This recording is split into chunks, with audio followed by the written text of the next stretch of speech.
कौन बनेगा नेता। नगर निगम के चुनाव पास आने वाले थे।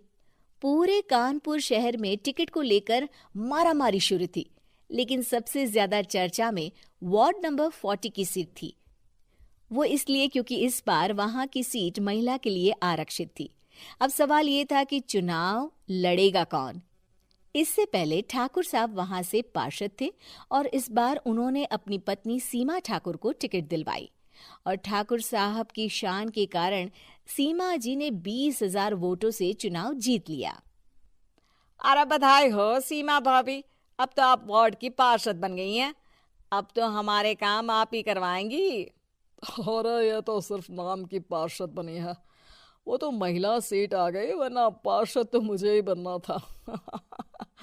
अब भले ही चेहरा इसका होगा लेकिन पावर तो मेरी ही होगी। अरे वाह भाई साहब, क्या दिमाग लगाया है आपने भी। आइए आप लोग, खाना लगा दिया है सबके लिए।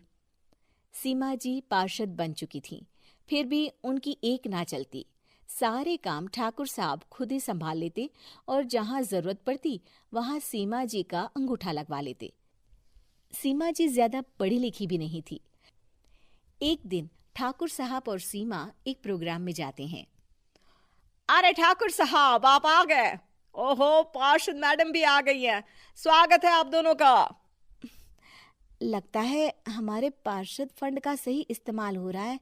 चलिए अब उद्घाटन करते हैं। ये लीजिए ठाकुर साहब कैची, आप ही सबसे पहले प्रवेश कीजिए। सब लोग आगे निकल जाते हैं और सीमा जी पार्षद होने के बावजूद भी पीछे खड़ी रह जाती हैं। वो देखती हैं कि वेलकम बोर्ड पर उनका नाम है, लेकिन महिला होने के कारण कोई उनका सम्मान नहीं कर रहा। अगले दिन एक आदमी उनके घर आता है। अरे ठाकुर साहब नमस्कार। कल ना हम नोटिस किए कि हमारा घर तो अवैध है और नगर निगम वाले उसे तोड़ने आ रहे हैं। अरे कुछ कीजिए ना ठाकुर साहब। देखो भाई, मैं तो ज्यादा कुछ कर नहीं सकता, पर अगर तुम सबकी जेब गर्म कर दो तो कुछ हो सकता है। कुल मिलाकर 4 लाख लगेंगे। अरे 4 लाख ठाकुर साहब? अरे भाई, मैं अपने लिए नहीं मांग रहा हूँ। दरोगा है, इंजीनियर बाबू है, बड़े साहब है, सबको देना पड़ता है ना थोड़ा थोड़ा। बोलो है मंजूर? तभी वहां अचानक सीमा जी आ जाती हैं। अरे ये आप क्या कर रहे हैं? पहले इन्हीं लोगों से तो आपने वोट मांगे, अब इनसे ही पैसे ले रहे हो। अरे चुप रहो तुम, तुम्हारा काम है सिर्फ अंगूठा लगाना, तुम वही किया करो। मुझे दूसरे काम तुम मत सिखाओ, समझी? और तुम ना जाओ, अब पैसे लेकर आओ, वरना जेसीबी किसी भी वक्त आती होगी। सब कुछ ऐसे ही चलते रहता है। एक दिन सीमा जी और ठाकुर साहब को एक लोकल मीटिंग में बुलाया जाता है।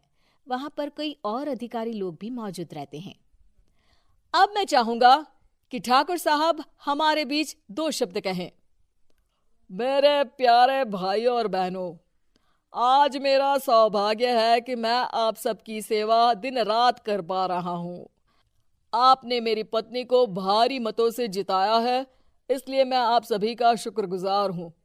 मैं आप सबसे वादा करता हूं कि हमेशा की तरह हमारे वार्ड में किसी को कोई तकलीफ नहीं आने दूंगा। सभी लोग तालियां बजाने लगते हैं। अब मैं माननीय पार्षद मैडम को स्टेज पे बुलाना चाहूंगा। अपने नाम को बुलाया सुनकर सीमा जी एकदम चौंक जाती है। उन्हें बिल्कुल उम्मीद नहीं थी कि इतनी बड़ी जगह उन्हें मंच पर बुलाया जाएगा। जैसे तैसे वो मंच पर चढ़ती हैं। ऊपर जाते ही सीमा जी को सारी पुरानी बातें याद आ जाती हैं कि किस तरह उनके पति उन्हें कभी भी आगे बढ़ने नहीं देते और उनके नाम से गलत काम करते हैं। वो बोलने लगती हैं। मैं आपके वार्ड की पार्षद सीमा हूं। आप में से बहुत कम लोग ही मुझे जानते होंगे, क्योंकि इससे पहले मुझे कभी ऐसा मौका ही नहीं मिला। सारे मौके मेरे पार्षद पति यानी आपके ठाकुर साहब ही लेते रहे, लेकिन आज ये मौका मुझे मिला है तो मैं इसे ऐसे ही नहीं जाने दूंगी। मैं आपको ये बताना चाहती हूँ कि आपके ठाकुर साहब मेरे नाम की आड़ में गैर कानूनी काम करते हैं, जिस पर अंगूठों के निशान मेरे होते थे। इसीलिए मैं अपनी गलती मानती हूँ और आज अपने पद से इस्तीफा देती हूँ, ताकि आगे से कोई गलत काम ना हो पाए। अब फैसला आप सबके हाथ में है कि आप हमें क्या सजा देना चाहते हैं। सीमा जी की बातें सुनकर ठाकुर साहब के चेहरे का रंग उड़ जाता है और वो शर्म से मुंह नीचा करके वहां से चले जाते हैं और पद से इस्तीफा देकर ही सही सीमा जी अपने आप में आत्मविश्वास महसूस करती हैं।